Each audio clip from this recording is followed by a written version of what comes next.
Live from New Delhi, you're watching DD India Live, India's voice to the world, with me, Deepika, coming up in the next 30 minutes. Israel conducts fresh strikes on Beirut's southern suburbs and alerts the residents to evacuate immediately. Biden asks Netanyahu to consider alternatives to striking Iran's oil fields. Biden raises apprehension on whether elections would be peaceful in the USA. Trump said must be free and fair. India's Prime Minister Narendra Modi visits Maharashtra to launch various projects for the development of the state. Polling underway for 90-member state legislative assembly in the northern Indian state of Haryana. Prime Minister Modi urges for record number of voting to the voters. And Pakistan is on a boil as police shell tear gas on former Prime Minister Imran Khan supporters, demanding his release.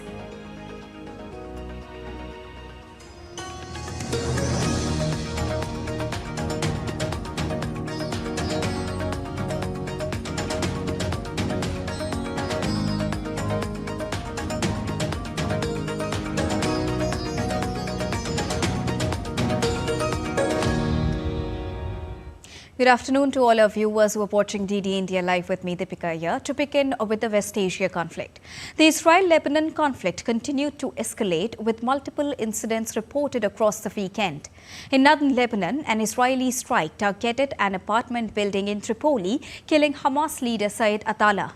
In Beirut's southern suburbs, a series of explosions sent smoke billowing near the airport following evacuation orders issued by the Israeli army for parts of the area. The intensifying Israel-Hezbollah conflict has prompted the countries to activate emergency evacuation plans for their citizens in Lebanon. A Dutch military plane arrived at the Eindhoven air base carrying nearly 150 nationals along with Belgian, Finnish and Irish citizens. Portugal welcomed 41 citizens back home on a special military flight from Beirut. The flight included 16 Portuguese citizens and family members of other nationalities as well. A South Korean military transport aircraft also returned with 97 citizens aboard from Lebanon on Saturday. US President Joe Biden urged Israel to refrain from attacking Iran's oil facilities, emphasizing his efforts to unite the international community against the looming threat of widespread conflict in the West Asia. In a surprise appearance in the White House briefing room, he reminded Israeli Prime Minister Benjamin Netanyahu of the ongoing US support for Israel as decisions about the next steps are made. The Israelis have not concluded what they're going to do in terms of a strike. That's under discussion. I think if I were in their shoes, I'd be thinking about other alternatives than striking oil fields. The US military on Friday struck over a dozen Houthi targets in Yemen using both aircraft and warships. According to an official statement from the US Central Command, the strikes hit 15 targets containing Houthi offensive military capabilities, and the strikes were to protect freedom of navigation and make international waters safer and more secure for the US coalition and merchant vessels. Several explosions were reported in some of Yemen's main cities, including the capital Sana'a. Since November, the Houthis have launched attacks on around 100 ships in the Red Sea, sinking 2 vessels. The rebel group says the attacks are retaliation to Israel's military campaign in Gaza. Moving on to Russia-Ukraine conflict now, Ukrainian President Volodymyr Zelensky visited the northern Sumy region on Friday, from where Ukraine launched a major incursion into the neighboring Russian Kursk region. Zelensky visited the 82nd Air Assault Brigade with his top army commander, General Alexander Syrsky.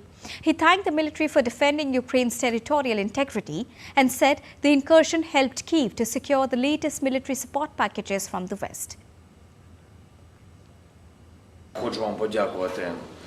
I want to personally thank you for the Kursk operation. All of you, commanders, officers, all soldiers, your brothers in arms. I want you to know that we need to motivate the whole world and convince them that Ukrainians can be stronger than the enemy, and it is true.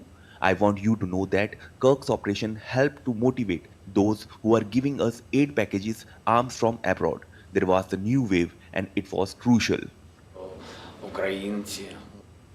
Ukrainian officials evacuated the residents in the town of Pokrovsk on Friday as Russia knocked out around 80% of critical infrastructure in the key logistical hub. Some 13,050 residents remain in the town following an evacuation plan that has been going on for some weeks. Just a month and a half ago, the town hosted more than 48,000 people.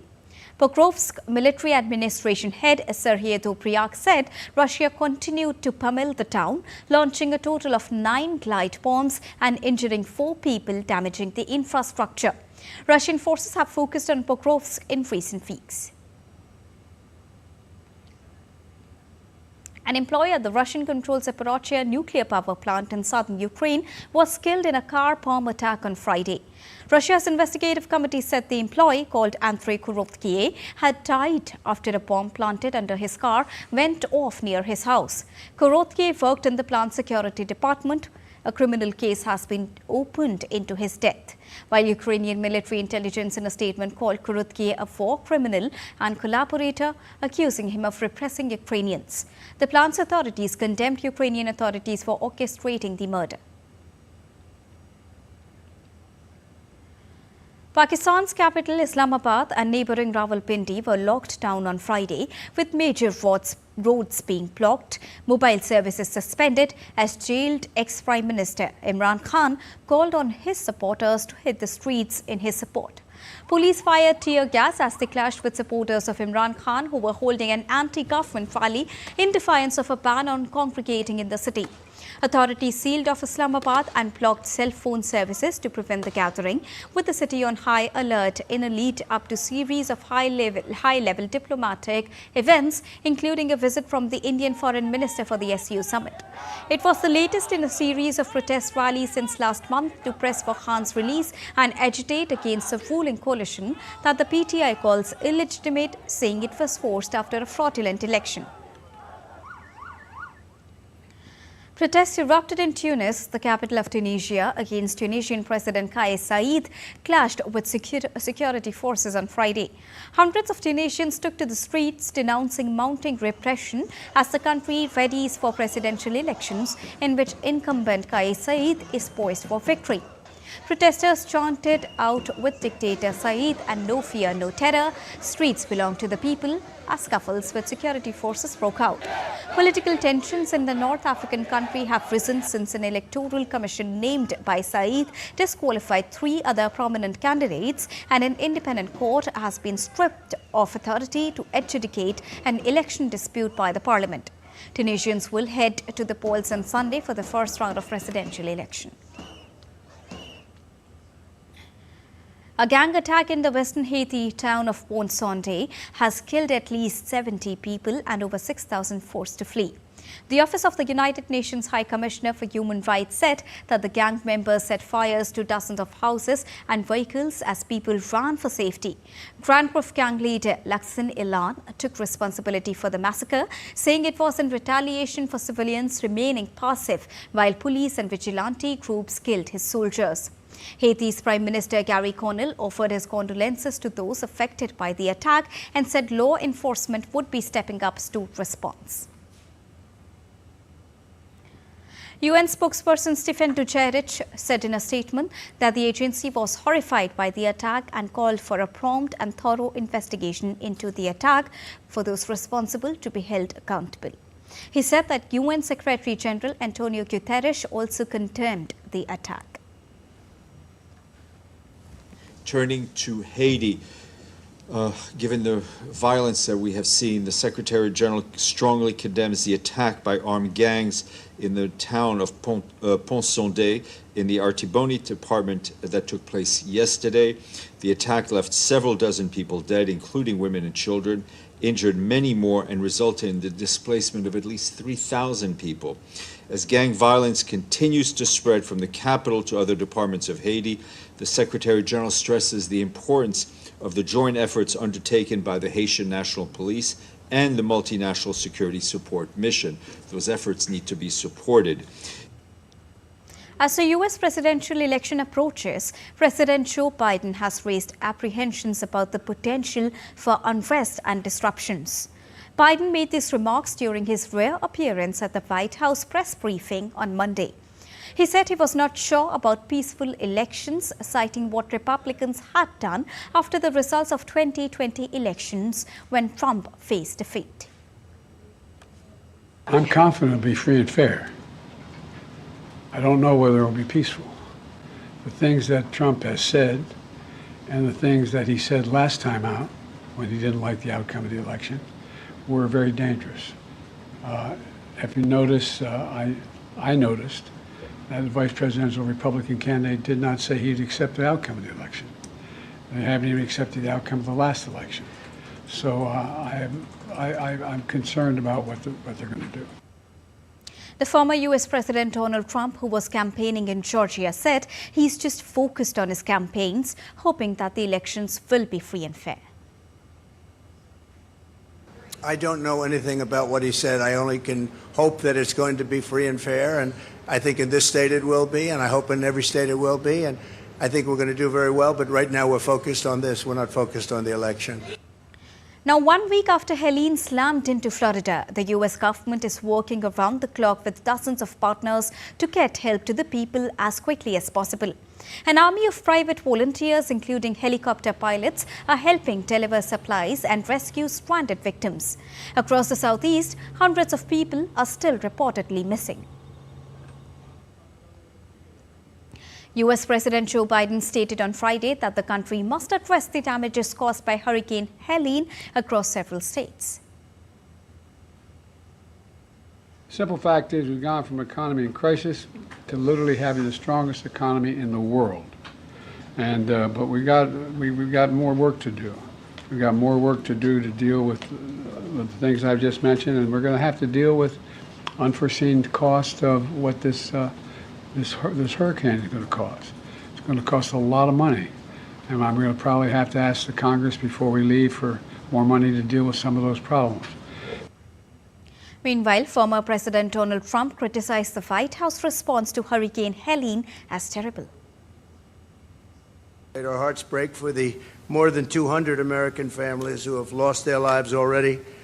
Officially 200, and that number unfortunately is going to be going up. It's one of the deadliest storms in American history. In Mexico, the tropical depression 11E forced coastal residents along the Pacific coast to seek shelter on Friday as heavy downpours flooded the streets. The residents of the state waited for the flood waters to recede to resume their activities. The Mexican Weather Agency forecasted 11E to bring torrential rains between 150 to 250 millimeters to the state on Friday. The Mexican Pacific coast has experienced 10 tropical cyclones this season, including 2 major hurricanes as well.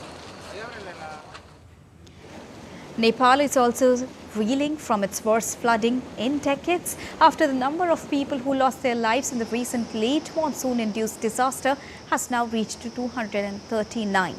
A total of 178 people were injured in the disaster-induced incidents. In the post-disaster response initiative, more than 17,000 people have been rescued from the floods and landslides affected areas so far.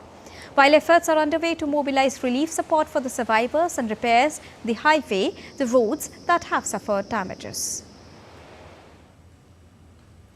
In India, the flood situation in eastern state of Bihar has slightly improved as the major rivers have adopted receding trend. Chief Minister of Bihar, Nitish Kumar, made an aerial survey of the flood-hit areas in Darbhanga district.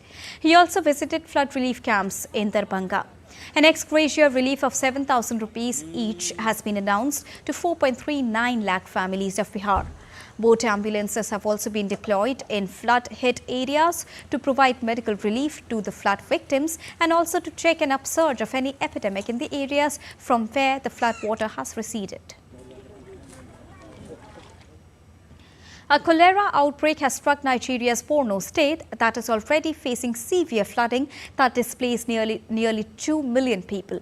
Health officials confirmed 17 cholera cases and almost 500 cases of acute water diarrhea, but no deaths so far.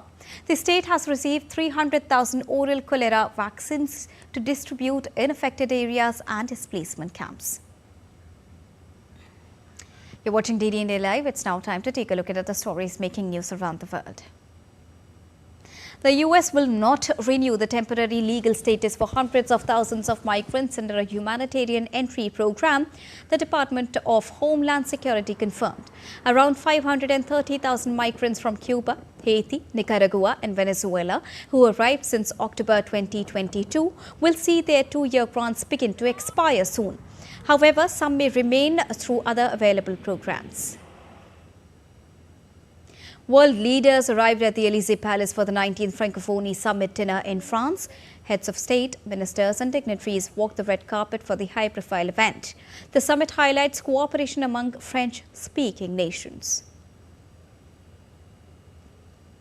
The Tara Polar Station, a floating lab designed for Arctic expeditions, launched in France. The vessel will drift in the Arctic from 2026 till 2045, aiding scientific research in extreme conditions. The station is built to withstand long periods trapped in ice. We are heading for a short break, but still to come on DD India Live. Argentina's foreign minister to co-chair 7th India-Argentina Joint Commission meeting in New Delhi. Exercise Kazind underway at Surya Foreign Training Node in Auli, Uttarakhand.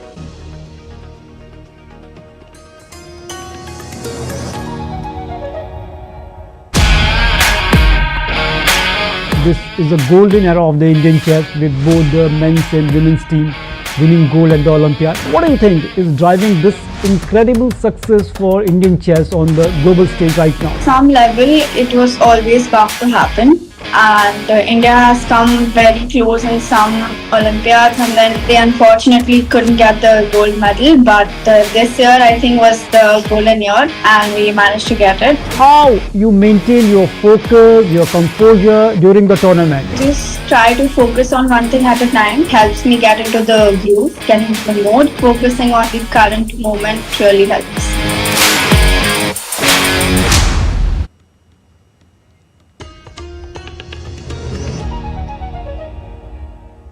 Welcome back after that short break. You're watching DD India Live, and now let's get you an update from Haryana polls.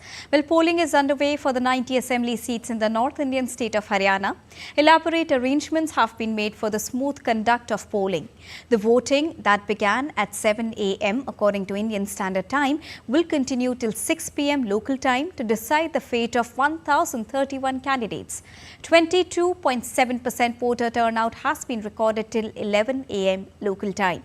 Over 2.03 crore voters in the state will be able to exercise their franchise in the 15th Haryana Legislative Assembly elections. The counting of the votes will be held on the 8th of October, with the election results being declared on the same day. Now, in the first leg of his day-long visit to the western Indian state of Maharashtra, Prime Minister Narendra Modi's first stop was in Vashim, where he visited the Jagdamba Mata temple and offered prayers.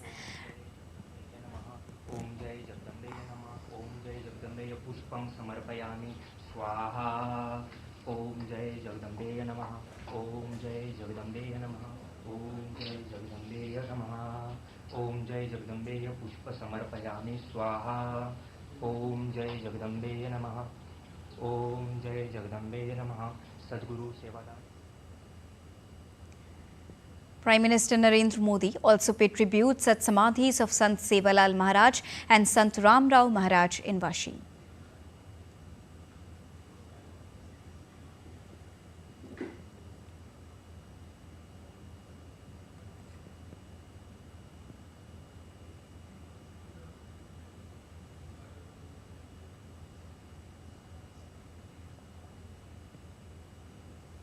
The Prime Minister inaugurated Banjara Virasat Museum, celebrating the rich heritage of the Banjara community.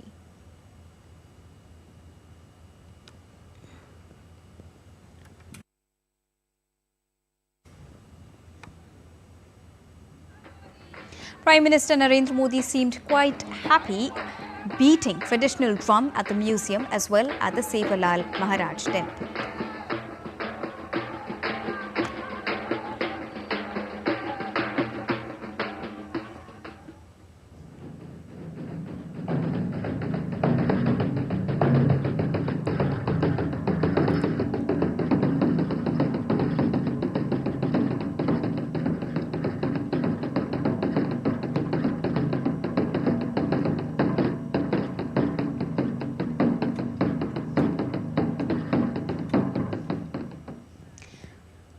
Foreign Minister of Argentina, Diana Mondino, arrived in India on Saturday on an official visit.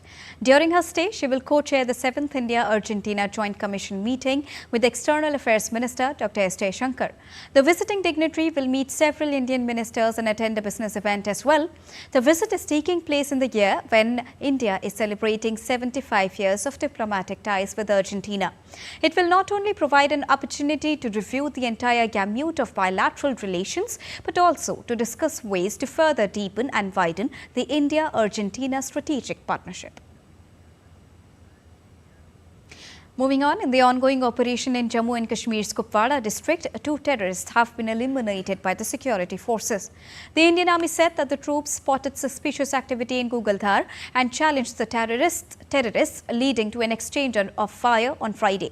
The operation is underway and is being led by a joint team of the Indian Army and the Jammu Kashmir Police. Now it's time to take a look at the stories making news around the country. India's Vice President Jagdeep Dhankar attended the opening ceremony of the 2024 conclave by Pratidin Media Network in New Delhi. The event, aimed at fostering discussions on critical national issues, brought together thought leaders, policy makers and industry experts from across the country.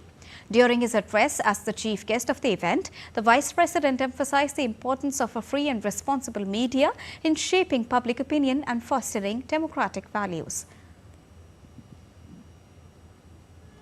In a major action against terrorist organizations, the National Investigation Agency is carrying out searches in several states including Delhi, Assam, Jammu and Kashmir, Maharashtra and Uttar Pradesh. In Jammu and Kashmir, the NIA, with support of army personnel, has raided the homes of many people associated with terrorist organization Jaish-e-Mohammed. The agency said that these terrorists were engaged in terror funding and terrorism and they are trying to destabilize the country. On the third day of Navratri in India, devotees gathered in the temple of New Delhi to attend the special Aarti dedicated to Goddess Durga. This Aarti holds great spiritual significance as it is believed to invoke the goddess's blessings for peace, courage and protection. The atmosphere during the Aarti is filled with devotion, with the sounds of conch shells, bells and devotional hymns echoing through the space.